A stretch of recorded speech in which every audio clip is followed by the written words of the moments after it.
Do you like mindfulness and poetry? Do you think poetry is a powerful thing to bring together with mindfulness? Well, that's what I'm going to be talking about today. My name is Shamash. I'm author of Mindfulness for Dummies. And I'm going to be exploring with you the power of poetry and how poetry can be used both for yourselves and especially if you're a practitioner and you want to share poetry with others. So let's begin with the poem. One of the classic poems that's often shared in mindfulness classes is called The Guest House. So let's begin with that one. So this is called The Guest House by Rumi, and it's translated by a fantastic translator called Coleman Barks. This, being human, is a guest house. Every morning, a new arrival. A joy, a depression, a meanness. Some momentary awareness comes as an unexpected visitor. Welcome and entertain them all, even if they're a crowd of sorrows who violently sweep your house empty of its furniture.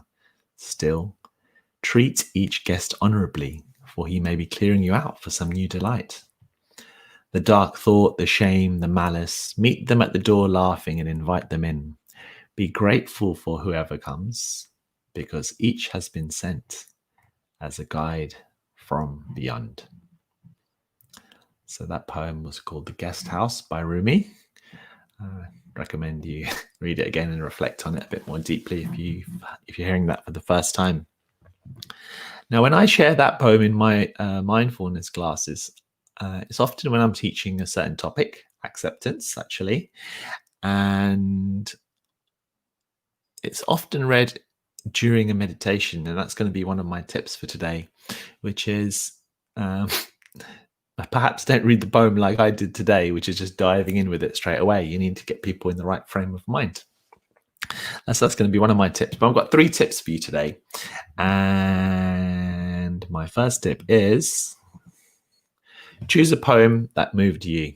So when people do mindfulness trainings, they sometimes get given certain poems that they should do in certain sessions. But if some of you have been following me, you know that I don't like this kind of fixed approach, like this is what you should do in this session and this is what you should do in that session.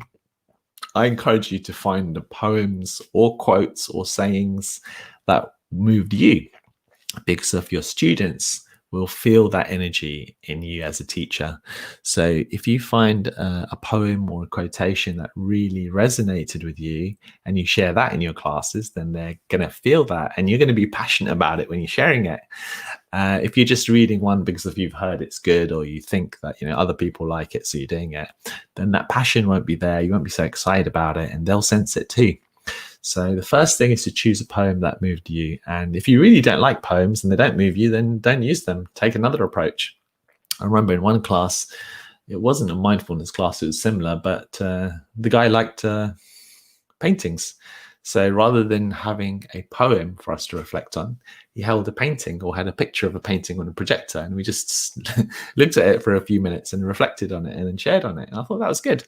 You can use all sorts of different kind of stimulus, and poems is one way, quotes is another way, music could be another one too, and we can talk about that in the future as well. Next one, which is one of my favorites, is don't plan too much. Reflect on what's important on the day or in that moment. So that's going to be a little bit trickier if you're new to teaching mindfulness, but once you get a bit more experienced, you don't need to plan too much about exactly what you're going to do in the session. And you can actually have a book of poetry, perhaps, or you have a few sheets of poetry, or if you're teaching online, you can have perhaps a list available to you. In fact, for our mindfulness teachers, we give a little booklet. It's like a digital booklet with references to 100 or so recommended mindfulness poems. And so you can have that available to you and you can dip into that and say, okay, today, I feel quite anxious for, let's say, as a mindfulness teacher, and this poem has always helped me through that. So maybe we'll be exploring anxiety and I'll be able to share that, or maybe it'll be something else in that moment.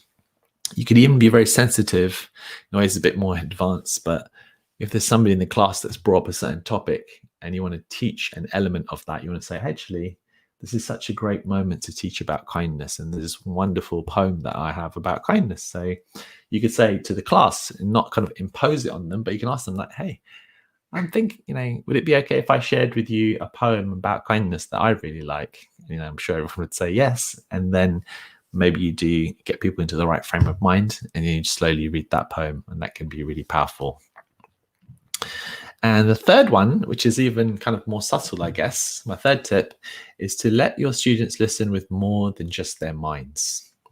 So normally when we're at school, college, university, or studying, we're operating from our mind, from our intellectual side, that part of the left brain quite often, which is analytical and looking at it word by word. What does it mean? But what we're trying to do with this poetry, and why we're inviting teachers to use poetry, is that we're trying to go beyond the mind. We're trying to go beyond the thoughts. We're trying to go to the heart, essentially. And so one technique that you can use is you could tell your students to listen, but not to try to understand it, if you see what I mean, not to try to analyze it. So you could actually guide a meditation, get them feeling their body, their breathing, and especially sounds. So you connect with listening, let them allow the sounds to come to them. Just like in this microphone, the sound is going to the microphone and it picks that up. In the same way, you invite their ears to be like microphones and let the sounds come to them. And so it's almost being absorbed and almost being bypassing the mind and going into the heart and into the body, listening with the body. I like that idea. Listen with your toes. And then, so once the sounds are coming to them of just the ambient sounds in the room, then you can slowly read the poem. Obviously, you could read it a bit slower. You could have some pauses in what you share and allow it to go into their being. And maybe there'll be some insight they get from that. Or maybe they won't really get it, but their unconscious gets it, if you see what I mean. So that's the whole idea about poems. We're not trying to use logical thought to help support people. We're trying to go beyond that. So there's my kind of 3 tips. So choose a poem that moved you.